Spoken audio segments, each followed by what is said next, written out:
Okay, really quickly on how to close out a game. I'm going to use a game that Kate Ong scored because she did a really good job. So basically, the whole game long, you should have been coloring your runs come in, and then down here at the bottom, you're doing the total at the end. So these you're going to add across, okay? So this team had 3, 0, 2 more, that's 5, 0, 3 more, that's 8, and then 1 more, that's 9. So this side, 3, 4, 5, 6, 7, 8, 9. This side, so she did the home side on this side, that's fine. So they had 9, and then, oh no, I'm sorry, that was the Marauders, duh. Okay, so the Marauders had 9. The Hooks had, so you're going to go across and look, they had 1, and 1 is 2, and 1 is 3, and 4 is 7, and 1 is 8, and 2 is 10. So you can also count the diamonds. Hopefully you're not forgetting to color in the diamonds. So whatever method you stick with, you need to stick to it. That's why it's kind of important to make sure at the end of the half innings that you're putting the runs in here. So the score was 10-9, and actually the home team, the Hooks, won. So she did this correctly. She put 10-9 and the winning team's name, and she did that on both sides. So that is one ask that I'm asking. Get that done. Remember, before the last inning is over, she's saying to the please don't forget to sign my book. You can hold it up through the fence, but you can see that the umpires came over. They signed here. Sometimes both umps sign, and that's fine. Okay, so then you leave your book open, and now you got to close out your pitching affidavit. So she's already kind of done it, but I've done it as a pretend. Now I'm not gonna talk to you about reverting. I'm gonna make a separate video about reverting, but basically you got to make sure that you have this all filled out, that you've shown that you've reverted pitches, you have every pitcher listed. You can look at the book, make sure you're not missing anybody, and you have to do it for both teams. Okay, so she has everything filled out, and then you are looking at that front flap of your book. So maybe, I don't know, I kind of like leave the pitching affidavit in there so I don't lose the game.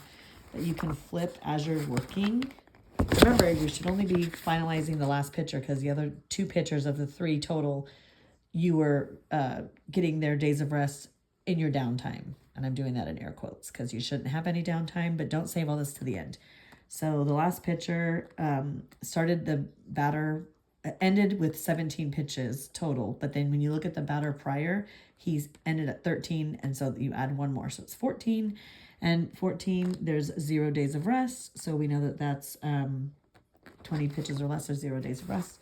So then you write that information accordingly. And like I said, I put how many days so that when I'm having the conversation with the managers, it just looks like you know what you're doing when you have more information. Just make it neat and legible. Remember that if you make a mistake, like I did I did a mistake on a league gauge, you can initial it. I didn't here, but you can. But really, anything you like cross out needs to be initialed by both the manager and you and whatever. So try not to make a mistake. I know it's in pen, so it's kind of hard. Anyway, you have both pitching affidavits done. So now you're ready to go. There is going to be a video on how to do pitching affidavits and reverting. So we're just talking about the routine of closing out a game. We've gotten the umps, they've come over, they've signed. We've gotten everybody finalized on the pitching affidavits. We've got our final score written down. We are now taking our pen with us and we're going to go over to the home side. They're in a huddle. You're making yourself known in a polite way, your presence known.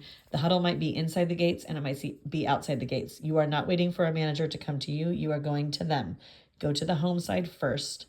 You have them sign. So you can see that they've signed. They can sign anywhere they want in the book. They may take a picture of a couple pictures of both home and visiting side of the book. That's fine.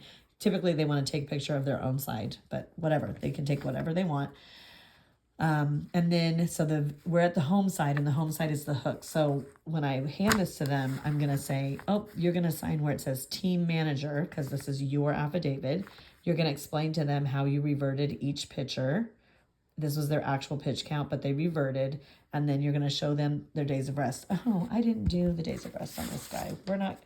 We're going to pretend like the days of rest are written on here. I totally did not do that. Look at me running my mouth and I didn't even get it done. Anyway, they're going to sign for their team manager side. So don't be like me. We're going to fill it out right now. So they're eligible to do it again on 5/26/24. 4 days of rest. And then for 29, it should be 1 day. 1 day of rest. So they play 5/21/22, 5/23, 24, 1 day of rest. And they had 0 days of rest, so they're eligible to pitch tomorrow. Okay, so now you can tell him, okay? And he's signing these 3. They don't have to sign each box. If they want to scribble up the thing, that's fine. That's fine. He then has to look at the Marauders pitching affidavit, and you're going to show him you reverted everybody, their days of rest, and he is now the opposing manager for those, and he can scribble up the top. That's fine. Taking everything with you, you're telling that home side manager, I'll be right back. Don't leave without your pitching affidavit. You trot on across the field. If they're trying to drag the field or rake the field or whatever for the next game, be mindful and go walk around the long side, around home plate, so your footsteps aren't where they just drag, because that's super rude. I hate when people do that. Now you're going to the visitor side, same thing. They're going to be having a huddle. The huddle might be in the fence and it might be outside the fence. Find the manager. Stand where they know that you're waiting for their stuff to get signed. They're usually in a really passionate speech to their little kids. They're going to sign the book anywhere they want. They can take pictures. That's fine. You're showing them the pitching affidavit. I start with theirs. So they are the Marauders. You're showing that you reverted everybody. You're showing the days of rest.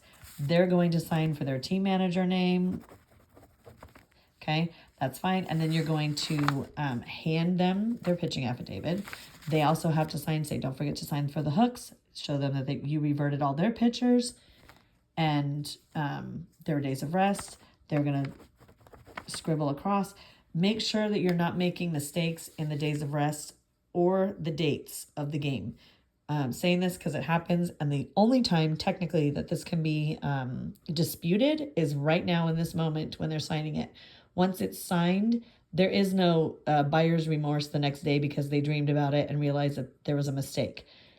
If they sign it, it's done, whether it's a mistake or not. So I am going to be letting the managers know, because I'm going to be showing them how we revert and how we're trying to take care of them and their strategies by doing this. It's a courtesy that they need.